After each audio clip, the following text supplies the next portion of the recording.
mais um MS Ciência. Veja o destaque desta edição. Pesquisadores do Instituto Integrado de Saúde da UFMS realizam um estudo epidemiológico sobre o vírus HIV e a AIDS no Mato Grosso do Sul.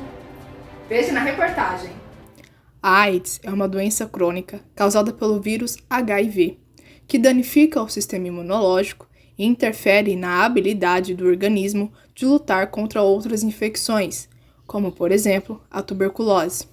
Desde 2019, pesquisadores do Instituto Integrado de Saúde estão realizando um estudo epidemiológico sobre a doença no estado.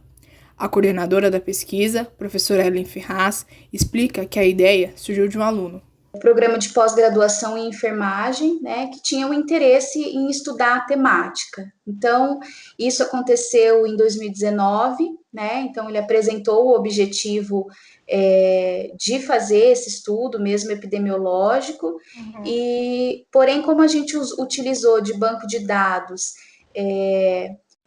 que a gente necessitava das informações registradas, a partir de um período assim um pouco maior para que a gente pudesse analisar mesmo o desenvolvimento e a influência dos fatores epidemiológicos. O período de dados inicialmente para o recorte da pesquisa foi do ano de 2009, até o período de 2018. Mato Grosso do Sul, segundo dados do Ministério da Saúde, registrou em 2019 304 casos de HIV. A infectologista Rafaele Cardoso esclarece que o paciente pode conviver com o vírus e não desenvolver a AIDS. A AIDS já é a doença, O paciente pode ser portador do HIV e não ter a AIDS, não ter a imunodeficiência, e o paciente pode ter o HIV e a imunodeficiência como consequência da doença não tratada, ou que o paciente não sabe que tem a doença. São duas coisas distintas. A gente fala que o paciente é considerado imunodeficiente quando o CD4 dele cai menor ou igual a 350.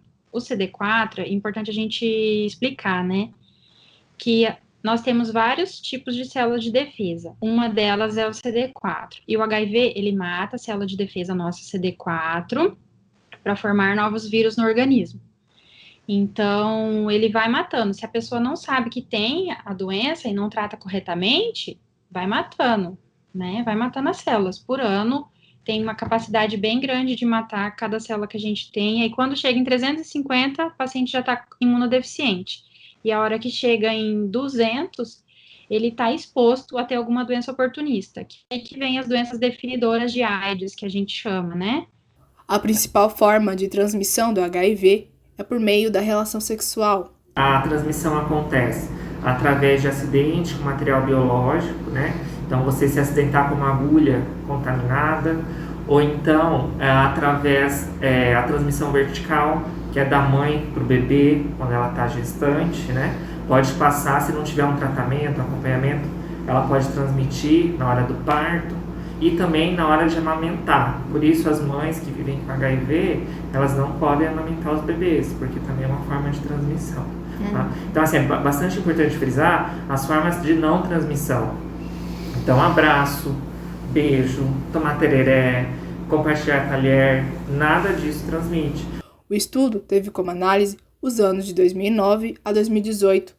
Neste período, Mato Grosso do Sul registrou 9.157 notificações da doença. Segundo a pesquisadora, a região de fronteira também foi objeto de estudo. Um total de 9.157 notificações de HIV/AIDS nesse período, 734 foram apenas na região de fronteira do estado. Então, assim, foi uma coisa que chamou atenção, porque nós sabemos já também, subsidiado por estudos anteriores de outros colegas de trabalho, que as regiões de fronteira são regiões que concentram ali aspectos que contribuem para a vulnerabilidade da população, principalmente em relação ao acesso aos serviços de saúde. Ela conta que há diversos fatores que levam um paciente com HIV a abandonar o tratamento da doença. A falta de acesso é uma delas. Por exemplo, o acesso ao tratamento. Então, muitas vezes relacionado ao transporte, ao horário, né, que esse indivíduo tem disponibilidade para buscar o medicamento. Os efeitos colaterais dos medicamentos também constituem, né, um fator que pode levar ao abandono. Muitas vezes o estigma relacionado ao próprio diagnóstico, né? Então a gente percebe que no início do tratamento, muitas vezes o indivíduo tem essa certa resistência mesmo em aceitar, né, o diagnóstico e iniciar o tratamento.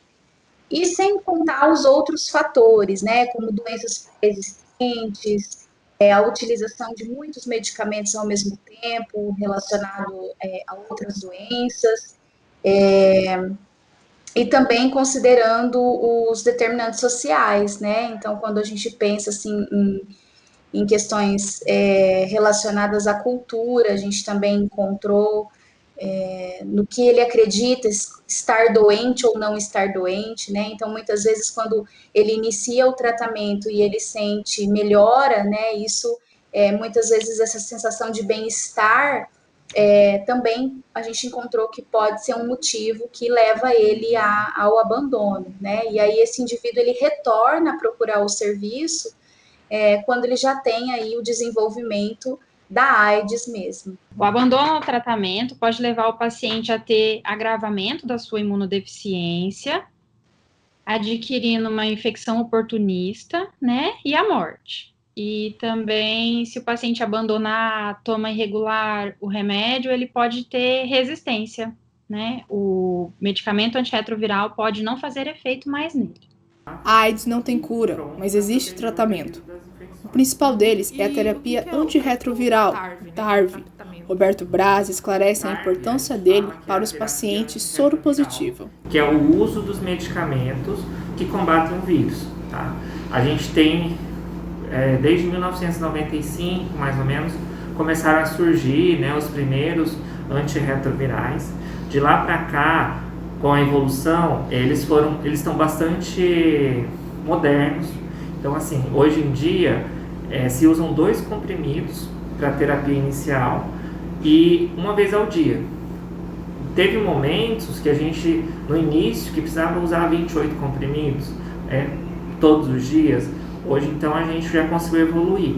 E esses 2 comprimidos que se usam hoje em dia, eles são muito eficazes. Geralmente, de 3 a 6 meses, os pacientes já estão indetectáveis. Ou seja, o vírus está bem controlado a níveis baixíssimos na corrente sanguínea. E hoje em dia também, esses medicamentos, a TARV, né, tem pouquíssimos efeitos colaterais. Então, a grande maioria dos meus pacientes, eles não sentem nada quando iniciam o tratamento, diferente dos primeiros medicamentos que eram bem agressivos. Nesse tipo de tratamento, porque ele é o tratamento de referência para as pessoas que possuem essa doença, né? Ele é gratuito e oferecido pelo Sistema Único de Saúde. Esse tratamento pode ser encontrado no Centro de Testagem e Aconselhamento, o CTA, aqui em Campo Grande. O local também realiza o teste de HIV. A testagem rápida para sífilis, HIV, hepatite B e hepatite C. Além disso, a gente oferece os insumos, preservativo, tanto interno quanto externo, lubrificante, tá? E a gente oferece também as profilaxias, tanto a pré-exposição, que é a PrEP, quanto a pós-exposição, que é a PEP. Tá? São todas formas de prevenção do HIV através do uso de antirretrovirais, tá? Que é uma tecnologia recente, nova, que a gente associando ao preservativo, a gente tem uma eficácia bastante alta na prevenção das ISTs, principalmente do HIV. No CTA, a gente ainda tem o tratamento para as ISTs. Então, por exemplo, a pessoa veio, fez um teste rápido, deu positivo, ela já vai ser tratada. Deu reagente para HIV, a gente também já faz o tratamento em até 7 dias aqui dentro da unidade também. Tá? Então, é isso que a gente oferece. Tanto a parte da prevenção, os insumos e o tratamento das ISTs e do HIV.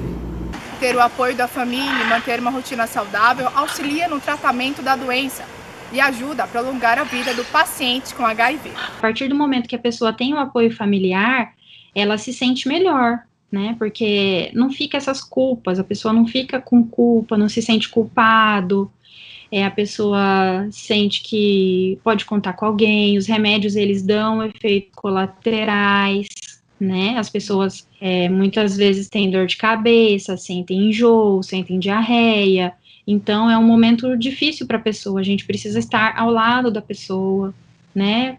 Apoiando mesmo, ajudando a lembrar, né? Muitas vezes tem paciente que tem que tomar muitos remédios, paciente HIV também, porque como ele vai passar pela reconstituição imune, o sistema imunológico dele vai melhorar quando ele começar a tomar o remédio, então ele precisa de um aporte de vitaminas, de proteínas, né, de carboidratos, um aporte bom na alimentação dele. No decorrer do estudo, foi observado que a sobrevida dos pacientes com HIV foi em média de 8 anos. Porém, o número de mortes está relacionado ao uso de drogas, como explica a docente. Nós tivemos aí a sobrevida maior, em torno de 8 anos, foi a média, né, que nós encontramos. A faixa etária de 20 a 34 anos concentrou 44% dos registros, então isso foi um dado bem importante. E o sexo feminino e o uso de drogas injetáveis apresentaram maior risco de óbito, né? Então, o que esse resultado ele vem me mostrar? Que a população feminina, né, e aqueles indivíduos que fazem uso de drogas são indivíduos que precisam ser acompanhados mais de perto, porque nesse período em estudo foram os indivíduos que apresentaram um maior risco de vir a óbito. A pesquisadora observou durante o estudo dela que diversos fatores provocam a hospitalização dos portadores do HIV. A tuberculose e a pneumonia são algumas delas. Dentre os resultados que eu já citei, né, algumas em relação ao abandono de tratamento, mas a gente também percebe, por exemplo, as pessoas em situação de rua, né? Então é um motivo. O uso de drogas lícitas e ilícitas também a gente encontrou. No paciente HIV, ela é considerada uma doença oportunista e ela é a doença que mais mata os pacientes HIV. É a tuberculose, pode ser pulmonar, pode ser pleural. Tuberculose pode dar em todos os lugares do nosso corpo, né? Pode dar até disseminado no paciente HIV. Ganglionar, né? Pneumocistose, né? Que é como se fosse um tipo de pneumonia. Leishmaniose, no paciente HIV, ela é considerada uma doença oportunista, apesar de acometer outros pacientes que não têm HIV. Micobacteriose atípica, alguns cânceres, linfoma, sarcoma, sarcoma de Kaposi, né, que é o mais comum. E são várias doenças que podem acometer esses pacientes. Os fungos também são importantes, criptococose, histoplasmose, são bem comuns. Durante os anos de 2009 a 2018, Mato Grosso do Sul teve um aumento nas notificações de pessoas com HIV. Segundo a professora, a facilidade do diagnóstico ajudou neste crescimento. O teste estatístico, né, a análise, nos apresentou que a tendência de notificação ela foi crescente, né, para ambos os sexos. Também foi uma coisa interessante que a gente encontrou. Mas a gente também não pode deixar de ressaltar essas mudanças nas políticas públicas, porque ela pode ter se apresentado crescente também por ampliação do acesso ao diagnóstico, né? Então, a gente tem que ter um pouquinho de cuidado no momento de interpretar esses resultados. Coisa interessante também é que o índice de desenvolvimento humano, né, municipal, apresentou uma relação com o maior número de casos, então isso também é uma coisa interessante. Então, quanto maior a concentração de casos, né, a gente percebeu que elas estão ali nas regiões maiores. Pode também guardar relação com os serviços de referência, que muitas vezes a gente tem aí o pessoal dos municípios menores acessando aqui os municípios maiores, né, Dourados, Campo Grande, por aí vai. O Dia Mundial ao Combate à AIDS é comemorado no dia 1º de dezembro. Segundo o médico do CTA, o preconceito ainda é um grande problema e reforça a importância de romper esse estigma na sociedade. que o que mata no HIV é o preconceito. Tá? Por quê? As pessoas ainda têm aquela visão dos anos 80, 90, né? Ah, eu vou morrer, isso aí mata, vai me matar, eu não vou me envolver com uma pessoa que tem um HIV. Mas hoje em dia não. Hoje em dia é uma doença que tem um tratamento eficaz, como eu já comentei. E o que mata é o preconceito por quê? Tem muita gente que tem medo de saber se tem ou não. Então acaba não fazendo o teste. Por quê? Por medo do estigma, do preconceito que vai sofrer, que não vai conseguir se relacionar mais com ninguém, e acaba não fazendo. E esse é o grande perigo. As pessoas precisam fazer os testes, precisam fazer o diagnóstico para fazer o tratamento precoce e ter uma vida saudável. Então, assim, a gente sempre orienta a fazer os testes, acabar de desmistificar esse preconceito que ainda existe, infelizmente, para que a gente consiga diminuir essa pandemia que é ainda o HIV hoje em dia. Eu tenho muitos pacientes que a primeira preocupação deles quando chega na consulta é essa. Será que eu vou conseguir me relacionar com outras pessoas, porque agora eu tenho HIV? Como que vai ser se minha família descobrir? Né? Claro, em primeiro lugar é o sigilo, o paciente tem o direito ao sigilo, ninguém vai ficar sabendo o diagnóstico dele, mas eu sempre oriento que existem pessoas que têm a mente aberta, que já entendem e que vai conseguir sim ter uma vida normal e continuar, a vida que segue, eu sempre falo para eles. O Brasil registrou entre 1981 e 2019 aproximadamente 282 mil mortes por AIDS, de acordo com o Ministério da Saúde. Com a pandemia do coronavírus, os pacientes HIV são considerados pessoas de risco. A infectologista Rafaele relembra os cuidados que eles devem tomar neste período. O paciente HIV, né, que já tem uma imunodeficiência, ele vai entrar no grupo prioritário para vacina. Então, independente da imunodeficiência dele, ele tem que tomar os cuidados, né? O uso de máscara, o distanciamento, a higiene das mãos. O Centro de Testagem e Aconselhamento está localizado na Rua Ianduí, número 353, bairro Amambari.